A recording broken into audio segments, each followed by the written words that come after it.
we all fall down.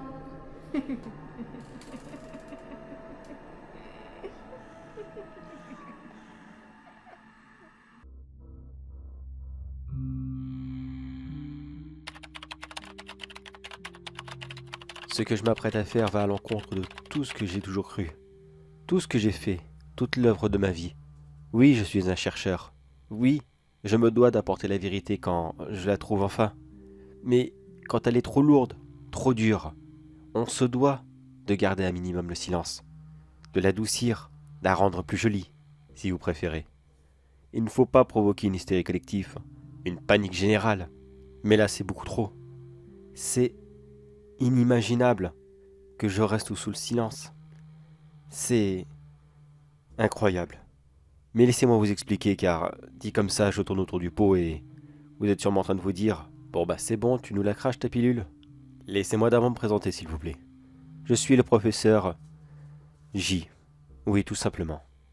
Ne me cherchez pas, c'est un pseudo stupide, mais ça sera peut-être plus facile pour vous, pour suivre le reste. Je suis chercheur assez polyvalent, mais en ce moment j'étais plus dans la géologie, l'étude des roches, du sol et tout ce qui en suit. Plusieurs grands groupes m'ont engagé afin de remettre d'aplomb des vieilles mines abandonnées.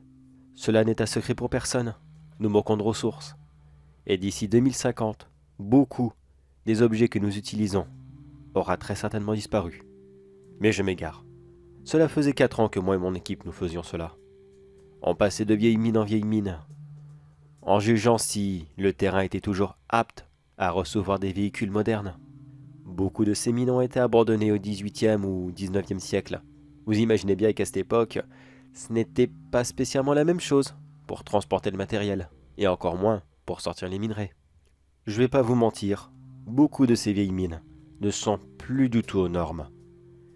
Il y a quand même des compagnies qui insistent, qui forcent, j'ai envie de dire, le passage pour qu'on puisse les rouvrir. Cela nécessite des installations énormes, des remises à niveau, des chantiers colossaux. Mais que voulez-vous? Quand une compagnie sait qu'elle peut se faire ne serait-ce qu'un petit bénéfice dessus, elle fonce sans hésiter. Bon, après je vous épargne les dégâts sur l'environnement car, vous vous en doutez, ce n'est vraiment, mais vraiment pas joli. Mais je ne suis pas là pour ça. Non.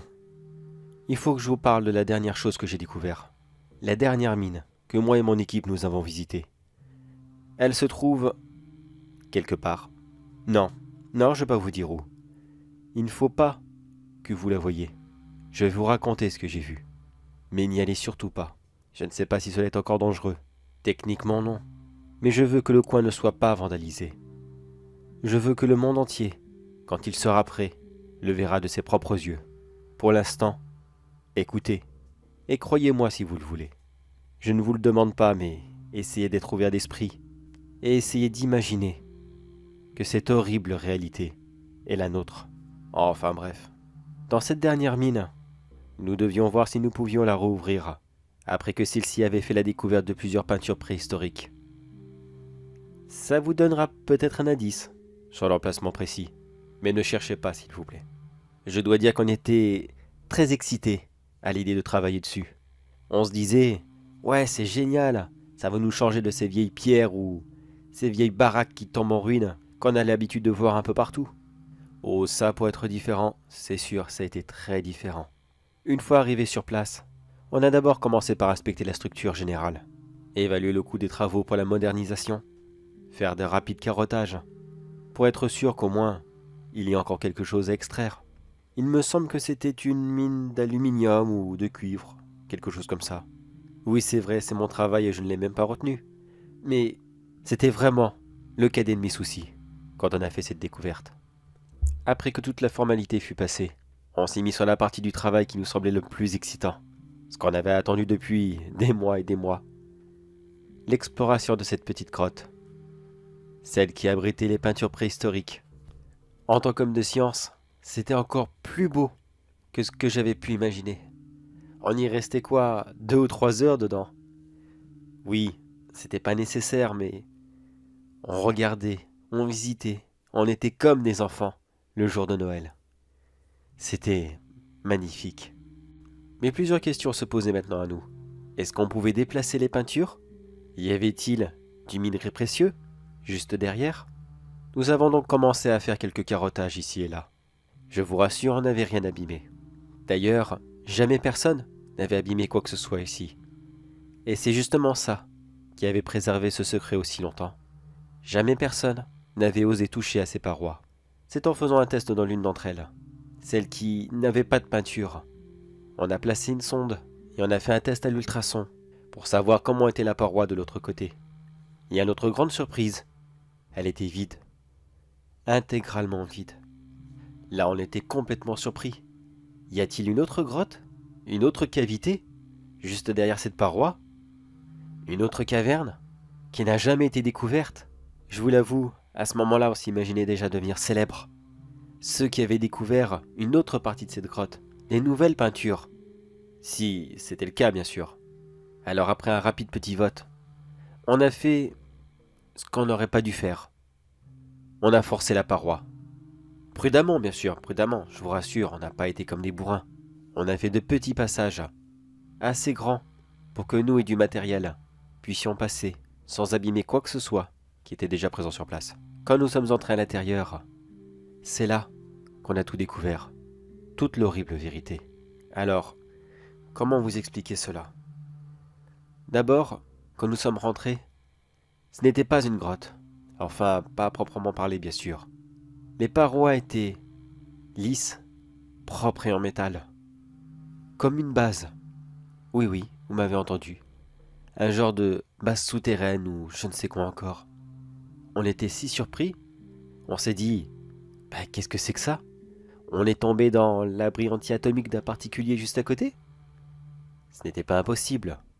Je vous rappelle que dans le passé, nombreux accidents comme celui-ci sont déjà arrivés dans le temps. Des métros qui passaient dans des caves et j'en passe. Mais plus on avançait dans cet endroit, qui ressemblait plus à un repère d'un méchant de James Bond, plutôt qu'autre chose, on remarquait des détails qui n'allaient vraiment pas. Le lieu avait peut-être un aspect très futuriste, mais il avait aussi l'aspect très très ancien. Une couche de poussière énorme recouvrait toutes les parois. Il y avait des objets ici et là, que l'on ne connaissait absolument pas.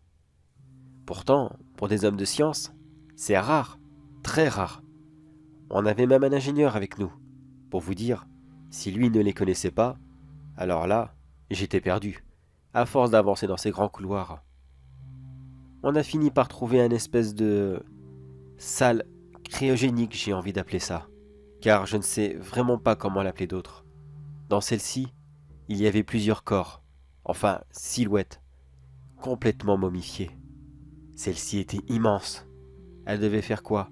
3 mètres, 3 mètres 50 de hauteur. Elles avaient un rapide aspect humanoïde, mais cela en restait là.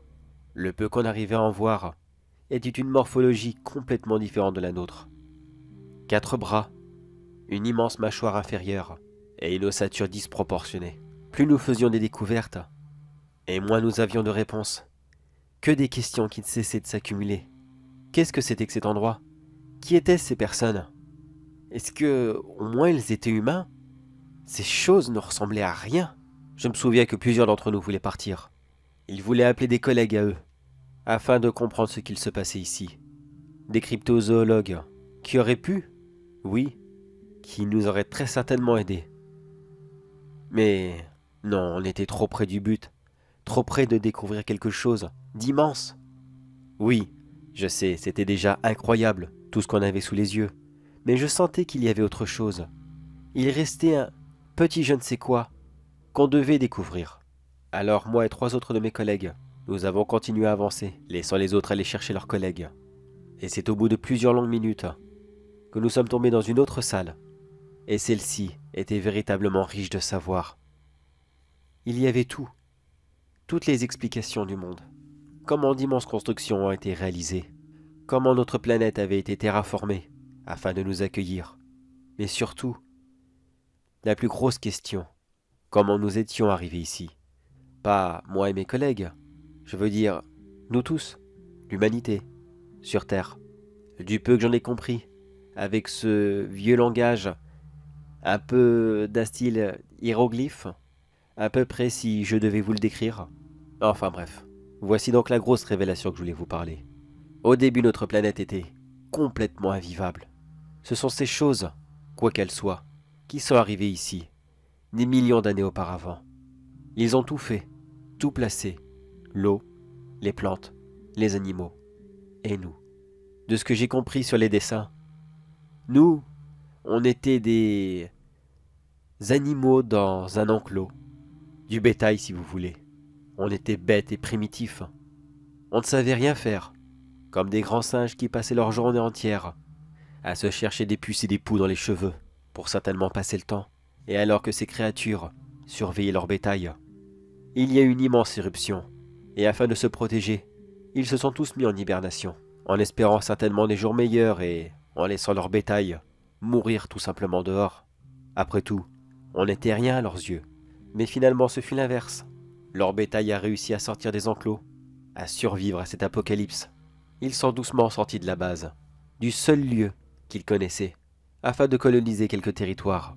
Et la suite, vous la connaissez déjà, l'histoire de l'être humain. Voilà la grande révélation. Qui sommes-nous? Des animaux. Pourquoi étions-nous là? Pour être mangés. Pourquoi avons-nous survécu? Eh bien, j'ai envie de dire personnellement que c'est notre planète qui nous a sauvés. S'il y a une mère nature quelque part, elle nous a vus souffrir, être traités comme plus bas que terre, pour finalement nous libérer de ces bergers tyranniques. Alors voilà, tout ce qu'on pensait savoir, l'évolution, la religion, et j'en passe, tout ça, c'est faux. Toutes ces choses ne sont pas la réalité. L'être humain s'est inventé une réalité, sa propre vision des choses, celle qu'il a toujours aimée, celle qu'il veut entendre, et qu'il gardera comme la seule chose qui est la plus précieuse à ses yeux. Maintenant, vous aussi, vous le savez. Comment nous sommes arrivés ici? Qui sommes-nous réellement? Et pourquoi sommes-nous là? Oui, l'être humain n'est pas terrien. Nous venons d'ailleurs, nous aussi. Et maintenant que je vous ai révélé cela, il me reste tellement de questions. Aidez-moi s'il vous plaît à y répondre. Pensez-vous que des centaines de milliers d'années plus tard, les nôtres, ceux qui viennent de cette planète, sont-ils encore traités comme nous devions l'être? Comme des animaux d'élevage? Y a-t-il d'autres mondes où l'être humain a réussi à se libérer de ses chaînes? Est-ce que ces extraterrestres vont-ils revenir un jour? Bon, ça non, je vous le cacherai pas que j'y crois pas du tout. Les corps étaient tellement momifiés que je pense très certainement qu'aucune équipe de secours n'a dû être envoyée et que leur module de secours lui-même n'a pas tenu assez longtemps. Non, sincèrement, je pense qu'on ne les reverra plus jamais. Mais maintenant, cette toute dernière question. Si c'est Mère Nature qui nous a sauvés, qui nous a libérés comme je vous l'ai dit, est-ce que finalement cela est-il normal que nous, êtres humains, nous faisons subir la même chose à des animaux comme les vaches, les lapins et les poules, alors que nous avons échappé à cet enfer? Est-il normal que nous détruisions notre planète tous les jours, alors que c'est elle-même qui nous a accueillis et sauvés? À votre avis, cela est-il normal de mordre la main qui nous nourrit?